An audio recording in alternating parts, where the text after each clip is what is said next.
I like the vibe, man. I like the little setup. Yeah, bro. Lights make Yeah. me feel like we outside in the backyard. Got the Yeah. street lights. Yeah. Well, once we went into quarantine, I was like, man, like I'm gonna spend a lot of time in this place. Like it Right. should feel like something. And it's funny, when I moved in, the walls were already purple. Really. And then like I was like, oh, that's interesting. Like somebody, took their time and said, and you can't tell, but it's like two walls are like different shades of, like there's two different shades. Right. Yeah, that's what I thought. Yeah. When I was looking, I was like, oh, should I paint it? And I was like, well, you know what? I mean, I happen to know it was a young lady that's lived in here before. Right. And I was like, well, you know what? It'd be kind of interesting to kind of just, she spent a lot of time painting it, so I Right. felt like it was a little bit regressive in somebody to like painted a new color. Nah, that's funny. That's a good like segue into, what Yeah. we're doing here. So officially welcoming you as the first guest on the Real Estate Rodvé Podcast, man. We're gonna have to drop some we'll drop some applause in there. We'll drop some bombs, some applause in there. Yeah. Yeah, so this spot that you're in, is this the home that you bought? Yeah, so we bought this house. Yeah, me and my uncle. So we originally did it for like real estate investment. So we kind of partnered up for it. So Right, yeah, I okay. got it with my uncle, and then I live here with my uncle and my grandma. So it's a 3-bedroom house. Okay. I mean, it's a little bit more complicated than that, and we will probably get into it. Yeah. Kind of bird's eye view. Yeah. So that's kind of how we got here. And what city is it in? Arleta, Okay. California. So kind of like close to Northridge area. Right. Right. Got you. San Fernando Valley though, right? Definitely. Yep. Okay, and near like Pacoima. Exactly. Okay. Wait, So you're tracking me now or what? hey man, that's the real estate, baby. I gotta do a little research. I But hear you. so like for the people that don't know you, don't know much about like LA, they might hear Arleta and have no idea where that is. But like tell us a little bit about where you're from, like how far that is from where you grew up, and Okay. like how comfortable it was to look at a house there versus like the opposite area, like out to Riverside, you know what I'm saying? Like kind of explain where you're from and where that is in comparison. Yeah. Okay. So I grew up in North Hollywood, really. Okay. But I went to school most of the time in Burbank. Okay. So which are really connected cities if you know that. And then Right. so North Hollywood is about what 15 to 20 minutes from Arleta, right? Like you Right. can hit. It's within the San Fernando Valley, but probably 20 minutes north, I guess. Right. And and then I have a lot of family that lives, one of my uncles lives in Mission Hills, and so I have a lot of family that lives throughout Right. the valley. Okay. So sorry. So yeah. So you said you have like an uncle that's in Mission Hills. You have a lot of family kind of weaved in throughout and threaded in throughout. And that was kind of where I lost you. Sorry. Yeah, that's kind of the gist of it, right? Like, so I was pretty comfortable with Arleta, Panorama, like all that area. Right. And it's not too like almost all of my friends live in, except for one, but most of them live in Burbank. So I grew up in Burbank. So, Right. but it being 30 minutes out is probably not that complicated, and really didn't feel much. But Right. I am a Valley native, so Yeah. it really feels like one big place to me. And so and how old are you? 27, I think. 27, man. Okay. Hey, 27, young homeowner. Yeah. That's crazy. And that's the reason I wanted to do the podcast is because I'm 31. I just turned 31 last month, but I feel like Related. yeah, thanks, man. Like being in your 20s, being in your 30s, and I'm gonna say early 30s, because usually later in your 30s, excuse me, Yeah. people get a little stabilized in their career. So they start to look at their money and go, well, what am I supposed to do with my money? I should Yeah. invest. But like for you to be 27 and already be in a home, like that was the whole idea behind the podcast, is letting people know, like, one, it's never too early, and two, it doesn't have to be super complicated. Like it's an attainable goal to buy a home. And I love that you did it with your uncle, because a lot of people are afraid to ask their family or are afraid to live with their family. And like a lot of the times, these can be temporary arrangements. for like long-term success. So Definitely. like how did you and your uncle decide you guys were going to partner? I know you said it was for investing, but like Ye- did he inspire you, or did you go to him first? Yeah, so it's funny. You touched on a lot of different things there, and I think they're all pretty cool. So, if we have the time, we'll dig into them. But Yeah. originally, what happened was, I went to business school, right? So I walked out constantly trying to figure out, like, what's the next investment? Should I open a company? Should we open a business? And just trying to constantly. I mean, you could ask most of my friends. I was always trying to pull them into, like, oh, should we do this? Like, can we Right, start a right, company here? right. That's Um, me. That's yeah, literally me. that's why I was like, I gotta definitely ask Rodvé about podcasting. That's another one, of course, that I want to get into. So I did a lot of research, and I figured out, like, you know what, like having investment that is passive income is probably one of the best ways to go, and Right, having a property is, it's relatively low touch, right, especially if what you're doing is buying and reselling, or rental properties are a little bit more high touch and a little bit more involved, but right, nonetheless, they're simpler ways of like gaining like a return on investment and right, ROI, and not right, having to be so invested. So that's kind of what lit the fire under me. I was like, I got to figure out how to get a property, and I got to figure out a property that I can make some rental income off of. So at the time, my uncle had been in another real estate investment that kind of went botched, if you ask me. right, right, And so when he pulled out, I was like, hey, look, now you have this cash. Like, I have an idea. Let's find a property, that meets this criteria, such and such, right. and then we can live in it for a couple months. And once we get it, or a couple months, or maybe 2 years was kind of the time limit I have, Right. and then figure out how to make income, and then move on to the next phase. That's dope. That it's cool that, like, again, that you were young, and you went to an older person, whether it's your uncle or your cousin or whoever, and said, I have this idea, and he trusted you even after like a pain point where his deal didn't go so good. Yeah, I think one major way to get that, because I do think, like, maybe being 25 and getting a property is a little tough. I can understand how that seems unattainable, but Right, if you have your ducks in a row and you've done your research and you have a solid, foundation of an idea, right, people are more likely to be like, hey, this person's thought about this. They're not just right. asking me for something and then coming up with it on the fly. So kind Exactly. of putting something out, in the future of, like, all right, this is what it's going to look like, allows you to get someone who's willing to say, well, you know what? I mean, he's thought about it more than I have. So Right. it's a lot No, of times is the criteria, man. That's the bar sometimes. no, that's dope. So, to dive into like the home buying process, Yeah. you said you had a criteria, and Mhm. you kind of knew the area. What was the process like starting to look? Like, did you contact an agent first? Like, did you even know what the process was like before you started? Yeah, so I did happen to know, kind of have a general sense of how the purchasing process goes, and Mhm. I was on a lot of blogs. Well, Mhm. I shouldn't name drop, but No, no, no, no. Go for it, because we yeah, need people to know. Like, people are gonna ask. They're gonna be in the comments, like, "Yo, where'd you where'd yeah. you go?" So honestly, the place that I spend a lot of my time, and I still do constantly just looking up questions, is biggerpockets.com. Yep, yep, yep. I spent a lot of time there reading through the forums and kind of getting aligned.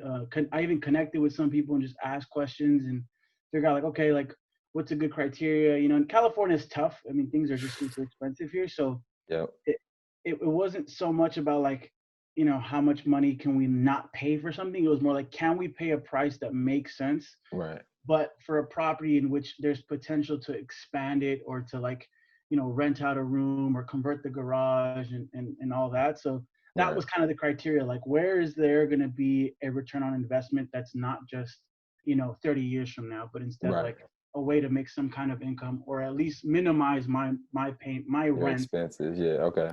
You I know what I got mean? you. That was kind of the criteria. And so, how much? What year did you guys actually buy the property? I've only been here for a little more than a year now. So we Okay, bought so it. last year, 2019. Yep, yep. Okay, and how much did you guys close? How much did you guys pay for it? I think it was somewhere like 580, maybe a Okay, little less. okay, Yeah. and was that above? your budget, like what you wanted to spend, or was it below, or like was it the exact dollar? Do you remember? I mean, it probably, like, if my budget was probably unrealistic, right? I wanted something like, oh, let's get something super cheap. Right, The difficulty with that was, like, we wanted to live in it, right? Like, right, we both needed somewhere to live, so you pay for the added value of having a move-in ready crib, right? exactly, So, like, exactly. so I think budget-wise, like, yeah, maybe it was a little more than what we had expected. Uh-huh. But in the end, like, since my long-term goal is to keep the property and create income out of it, Right. like, ultimately, as long as you can make the payment and figure out a way to even lower the payment, then I think it's probably, you know, It's worth it. it's worth it. Yeah. I mean, Yeah. this is, of course, I wasn't operating from the pretense of, like, I'm buying my dream home, Right, exactly. which is a total different criteria and probably a whole different conversation. Right, exactly. And usually probably a different pay range, a different lifestyle, you know what I mean? Like Yep. Yeah. kids, you know, like Yep. partners or whoever you're gonna purchase with, who you may spend your life with. Like you talk about dream home, it's gonna be a little different than my first starter home or first piece of investment property.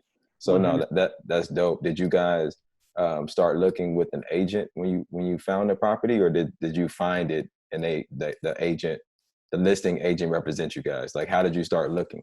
Yes. So this property, so I spent my time looking, like, on all, all the apps that there are, and, I like, love that. I doing love it. that. I was on, I forgot what the Zillow and all of Yeah. those. I was on those myself. But of course, like, once you, so the real estate agent we used is my uncle's, my cousin's father-in-law. Okay.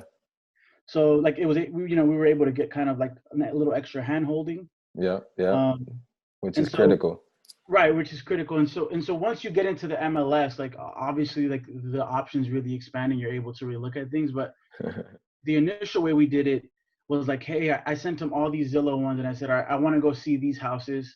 And I was like, and then if you can find things that match this criteria, like, I'm open to those as well. So that's kind of how I kind of, instead of kind of like designing it verbally, I sent him kind of what I wanted it to look like and what my intention was, and that then he was able to kind of say, oh, okay, I found this one, I found that one, and it Right. looks like this one, and the price Right. range is similar. And that's it. I always ask for an example if I can get an example. Like Yeah.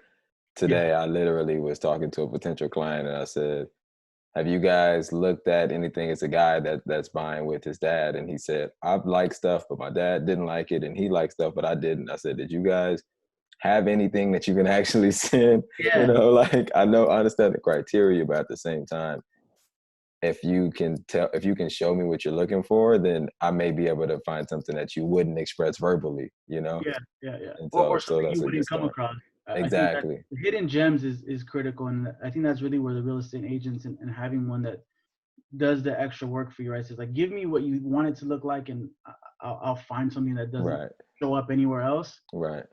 That's it, man. That's the money. And so when you guys started looking, did you already have a pre-approval Um, for your loan? Did you already have the pre-approval? yeah, I think somewhere in between, like, my initial, looking for a house and finding the one that we wanted, we did started working out the pre-approval things. Yeah, yeah. Okay. And was We that had the letter.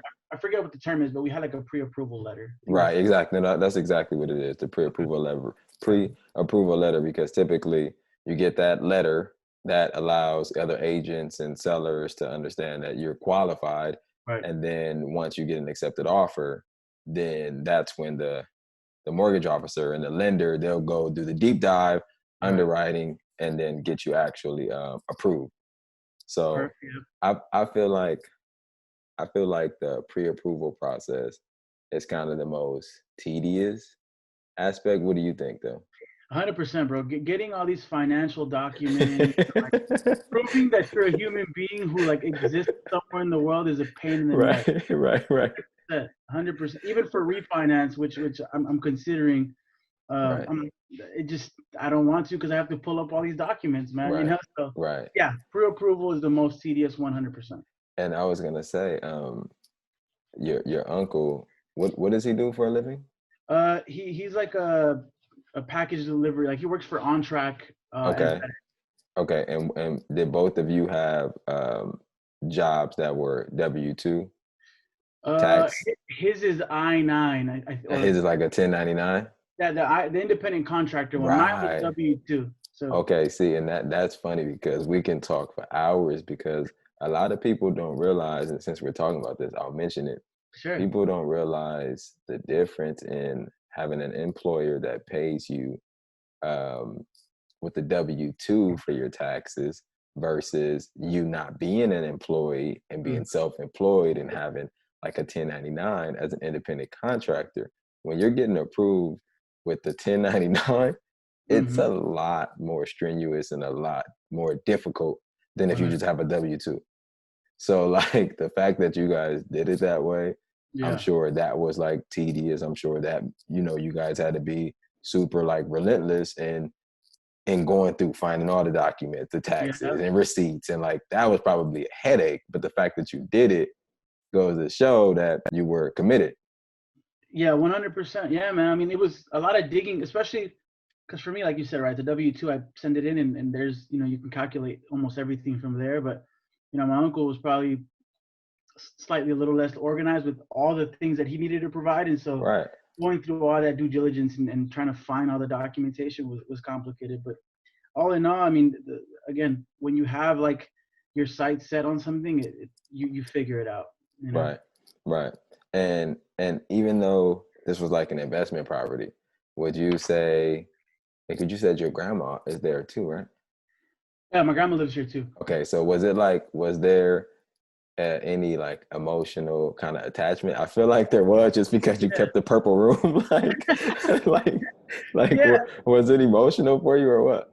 I mean, I think the emotion I felt was just excitement, right? Yeah, Also, this like overwhelming feeling of like I did it, right? Like because I spent countless hours listening to the Bigger Pocket podcast and like reading all right, these forums, and you're like, yeah, this is, I have all these ideas, and if I'm able to make them come to fruition, like they're gonna work great. But right, it's hard to say like, yeah, I'm gonna purchase something that's, almost 600K, and like, yeah, I'm gonna put my name to that one day, right? So it's the final moment of like I actually did it is pretty emotional in the sense of like, I completed it. right, And then, but because it was an investment property, right? Like once we closed that, I had like a couple hours of like cool, and it's like, all right, well, now what do we need to do to push this yeah, next? right, next right, so maybe once I'm done with like making all of those, arrangements and setting it up the right way, right, I think it'll be cool. But yeah, it is emotional, man. It is a good time, but it's well worth it. It's well worth right, right. And so you said you went to school, you studied business, you graduated. How long did it take you to graduate from college?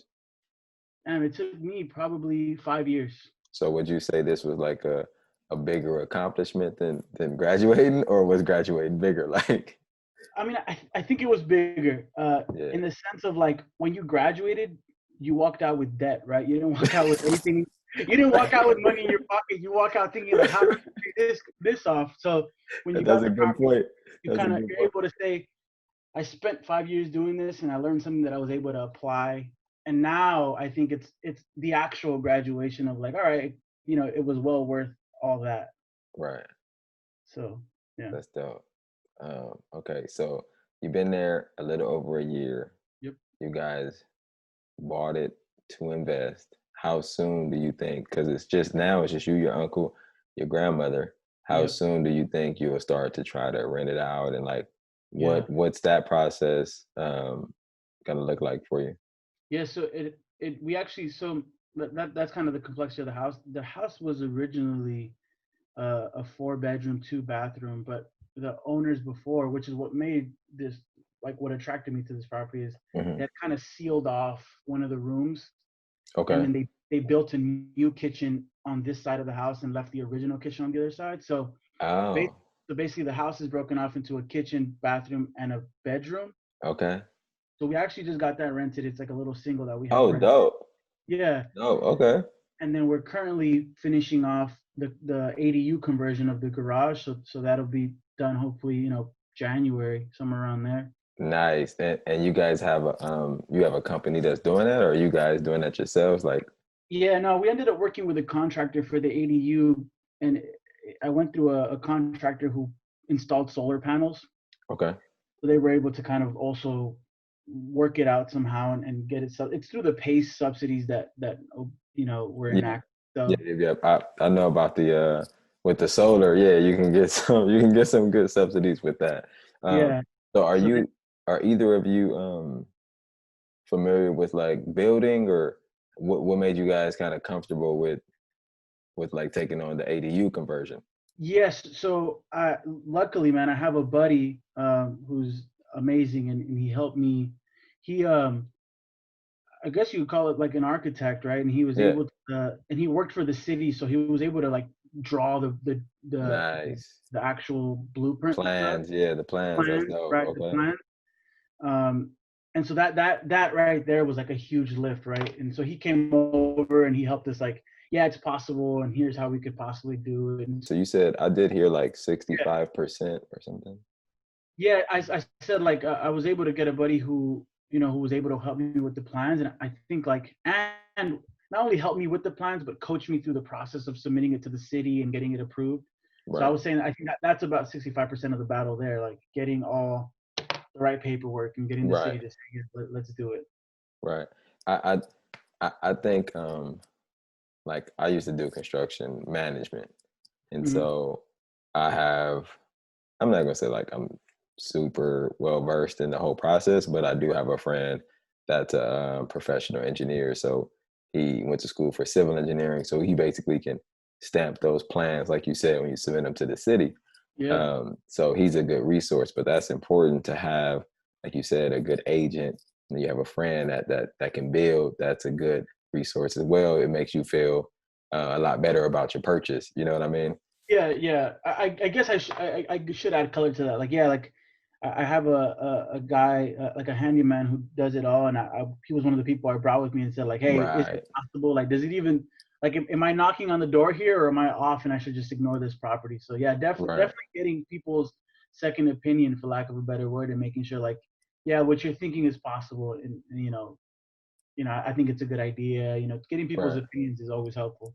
Right. And then just back a little to the beginning of actually getting a house. Like, I just thought about this. Did you have any big sacrifices you had to make to get this home? Because that's a lot of people, first off, it's LA, so it's expensive.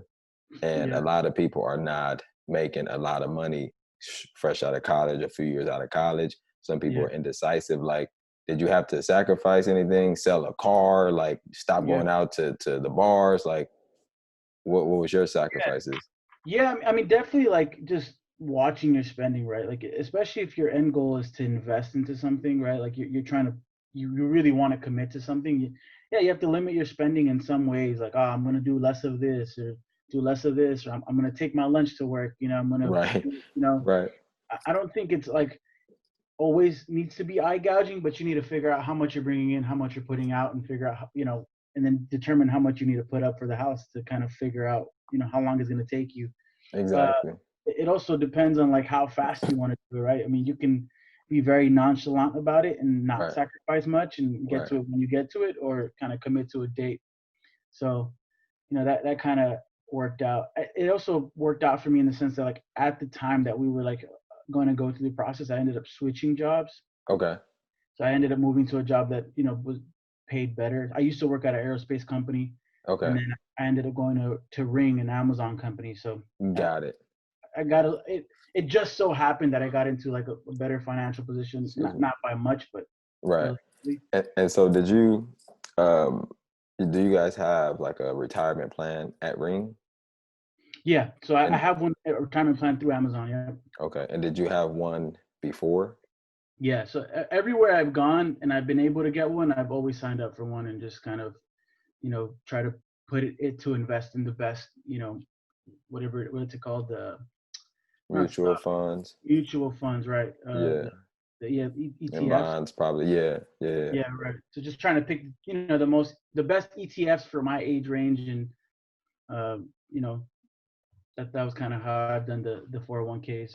Got you. And when you put down your down payment, did you have to use any of your 401k money, or did you just use straight money that you had saved already? Yeah, so that was where my uncle came like into large play, right? Like like I said, he had just gotten bought out of another deal, Right. and so he had a relatively nice sum of money in hand that he was able to use for the down payment, and so Right. that was kind of the mutual benefit there, right, of being partners. I love that because I feel like a lot of people, I mentioned this earlier, but a lot of people don't take advantage of having resources and having family that's willing to do something like that. Because the thing is, like, um, one day we're all gonna die. Some of us are dying with these resources. Some of us are even dying with the education, like dying with the knowledge, whereas you took advantage and here you are. So I think that's super dope. Is there anything um that you regret about the process? Yeah. Um, I guess the jury's still out on that one, right? Like, I mean, if it ends up never working, then I guess I'll regret something. Currently, I think it might be a little too soon for me to kind of really say like, I really, messed this one up. Right. Um, I think right now I don't truly regret nothing. I mean, I wish I would have maybe sat on it a little bit longer to see if there was anything else, but I think that's more of Okay. like my Okay. commitment and thinking like, damn, what's the opportunity cost out there, and what did I Buyer's remorse. yeah, Buyer's remorse. what did I Right. give up for getting this one, But Right. other than that, I think I don't. One thing I do want to go back to before my internet biffed out. You were talking about making sure you leverage the Right. resources around you. Yes. Yeah. I was. Yeah, and I think that's a great point to the degree of like, you may think, oh well, this person has X amount of money, but like, why would they want to go in a partnership with me? And I think we underestimate the amount of laziness that human beings have, Right. right? Where they're like, I have this money and I would love to invest in it, but I don't want to spend any time on it, right? And Right. like anything else, time is money, right? So if you're willing to invest time, Right. people are willing to say like, well, you know what? If I have to sit on the sidelines and you take care of this and you have a solid plan in place, I think you'll find that most people are willing to take that bet, especially someone who trusts you, right? And of course, this is where building rapport is critical, Right. Exactly. having that connection and relationship. But yeah, I just wanted to plug that one in because I think for a while I didn't see it that way, and then you come to figure out like this takes a lot of time, and No, I'm glad you brought that back up because that's critical. Like that statement alone will make people kind of reevaluate a lot yeah, of situations that they've just like disregarded, because you're right. Like if you think about an investor, like I went to school for business and I went to school in Silicon Valley at San Jose State. So there's a lot of entrepreneurs and a lot of venture capitalists and a lot of investors. And the last the whole idea of a venture capitalist is to give money and watch, give advice and watch, exactly, man. so they're trusting these companies to take their money and go make it work, Right, right. but they're not necessarily, some of them are advisors to the companies, but a lot of them just put their money in the fund and just say good luck and let us know when you bring some money back. Yep. And a lot of people maybe make it complicated, and we don't look at our own family or friends or even business people and say, I could be that company they invest in because they want to just sit at home and they have money that's not doing anything. Why not, man? Yeah, I think that's 100% right, man. I think that opens the door to a lot more resources than you think. Right. Just constantly, I think another one, if I had to just give a recommendation, and of course I did it from an investment, perspective, but I think there's even a way where you get a house and you still get an investor to do in it, right? Like there's a way even where you want to keep the house and still make Right. it an investment. Like No, there is. you can There's always get creative with it, right? And so I think, exactly. but having the conversation, I think like having real estate on the tip of your tongue and always ready to have the conversation with someone. You never know who's like, dude, I've been looking for someone like you, Right. and you're like, Right. there's And I've always, been and vice versa. I've man, been it looking for happens, you. right? Like it happens. Yeah. It happens. It And, happens. I'm kind of bouncing all around, but when you saved, you were saving, you were investing in your retirement. Your Yep. uncle came through. He helped with a lot of the finance. Mm-hmm. But typically, if you're buying with someone, both buyers get their credit ran, and your credit, they're going to take the person with the weakest credit. So was your credit pretty good when you guys purchased? Like, if you don't mind telling us about what it was. Yeah, no, my credit was okay. I don't remember where it was, but it was pretty middle of the road. Like Right, not someone you'd leverage, not someone you'd bet the bank on. right, right. But my uncle had, he's purchased 2 properties, so Okay. his was exceptional. Right. And So that's a good point, because they'll look at your track record. Is this right, person an investor? Has this person had mortgages? When yeah, they look at credit, that's something that will give you a boost if you've had mortgages in the past and you paid them on time. yeah, 100. So yeah, so that's a good point. But at the same time, like you said, I wasn't someone you bet the bank on. I want people to understand you don't have to have perfect credit. It's really about not making late payments, not making mistakes, not having I can't even think of the word right now, but not having those Outstanding bad balance. marks, Yeah, on your reports. yeah. And also limiting the amount. I think it's like only use credit cards like 30% or 40%. Right. Right. Below, yeah, they try to say below 30% for that revolving credit. Yeah, yeah. I think trying to keep it good is always a great recommendation, but I don't think anyone should be discouraged because like, oh, I don't have a 720. Like, well, Right. the bank is in the business of loaning money. They're Right. gonna figure out a way to make you feel comfortable, whether it be slapping you with PMI, right, or doing Right. something to they want customers too, right? They're gonna work with you to some degree, assuming you aren't like totally over leveraged on your credit cards and have a E- million things to pay. Like Exactly. there's always a way to work around it, especially if you're getting into it with someone who has good credit, right? Just kind Exactly. And of, that goes back to the partnership. Like, literally, my mom is always saying, tell people that they can buy with 3 friends, or like, she's like always about the creative financing, which is honestly, it's its own lane. Like, it's literally a lane. Creative financing, like you said, you can buy properties subject to existing loans. um it's just all kinds of different ways to do it, and it's really just about, if you really want it, just figuring out a way to make it happen. 100%, man. I agree with that.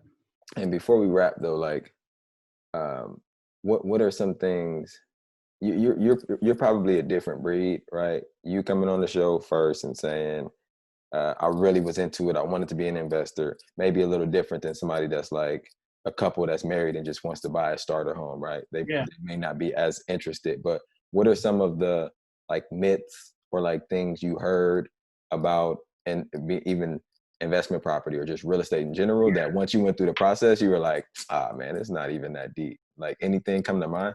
Yeah, I think one that I think is a constant myth is like, oh, you can only go FHA once, right? I Right. think that's Okay. a common myth that I think is like, it makes you a little nervous. You're like, oh, do I want to use my FHA voucher Right. right now? Right. Right. You know, Right. Right. Right. I think that's a myth that like, hey, you can do it multiple times, barring some rules. The other one is like, just the number one myth of like, oh, I have to do it on my own. Like, I have to come up with 20%, and I have to Right. have this great credit. Like, Right. most of the time you don't need 20%.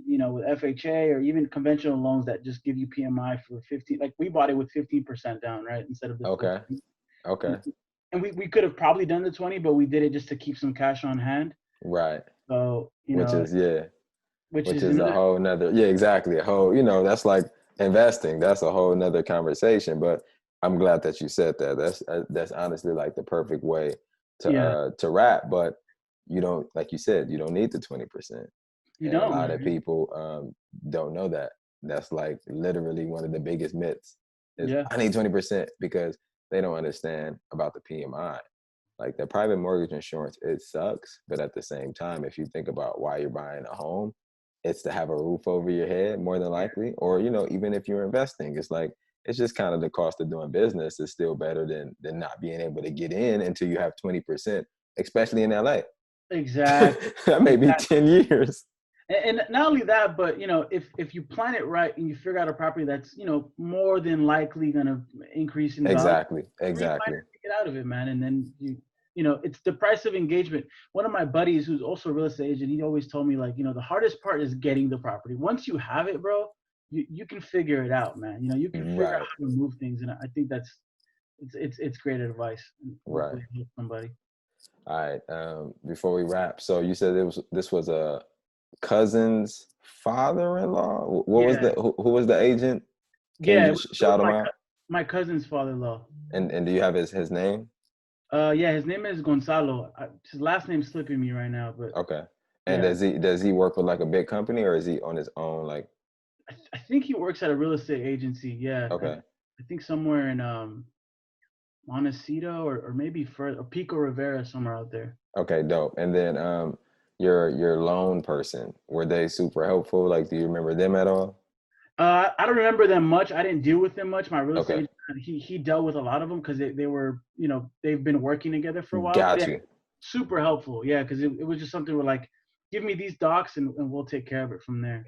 Got it. Okay. And then besides Bigger Pockets, was there anybody that you wanted to like shout out for kind of walking you through the whole process, or just like helping you stay kind of sharp on the real estate investing, like your uncle or whoever, just like anybody you want to shout out that inspired you? My best friend Mario at the time was getting involved with real estate. So he was a really helpful person to kind of bounce ideas off of. And so, yeah, that would probably it. And then just kind of digging your head into these blogs, man. I don't even know how many people I met that I should probably be shouting out that I don't remember, but they were just, people are super helpful and people are always willing to give you their information. Yeah. So yeah, biggerpockets.com. Yeah, his boy Mario. And then what was the agent? Is it Gonzalo? Gonzalo, yeah. Gonzalo. Okay, yeah. So big shout outs to all of you guys out there. Angelo, man, I appreciate you. Appreciate you coming on the show, and then hopefully like in a year I'm doing specific like investor segments, and we can like deep dive and go through the numbers. Right now I'm just trying to get as much information I can out there so that people aren't afraid to like explore real estate, man. It's definitely something beautiful. And the fact that you can do it with your family, it can be where you party, it can be where you rest, and it can be where you invest, is like a game changer. So yeah, again, man, thanks for coming to the Real Estate Rodvé Podcast. And then if people, do you have, I mean, you're in the forums, but are you giving advice to people? Are you trying to be like a mentor, or like where are you in that world? Yeah. I was going to tell, man, if you run into anybody who, heard the podcast and would like to talk, you can give them my email. Okay, word. And yeah, man, I'm always happy to have, like everybody else, right? I'm happy to share whatever fountain of information I have. And if I could be of service, then definitely. Dope, man. Thank you so much. And then hopefully, pandemic permitting, like I say, as soon as the pandemic permits, we can actually hang out, man. I miss hanging with you. Miss seeing you. Yeah, same, bro. Can't wait to go to another show with you. All right, man. Dope. I'll see you later. All right. Thanks, man. All right. Peace. Thanks.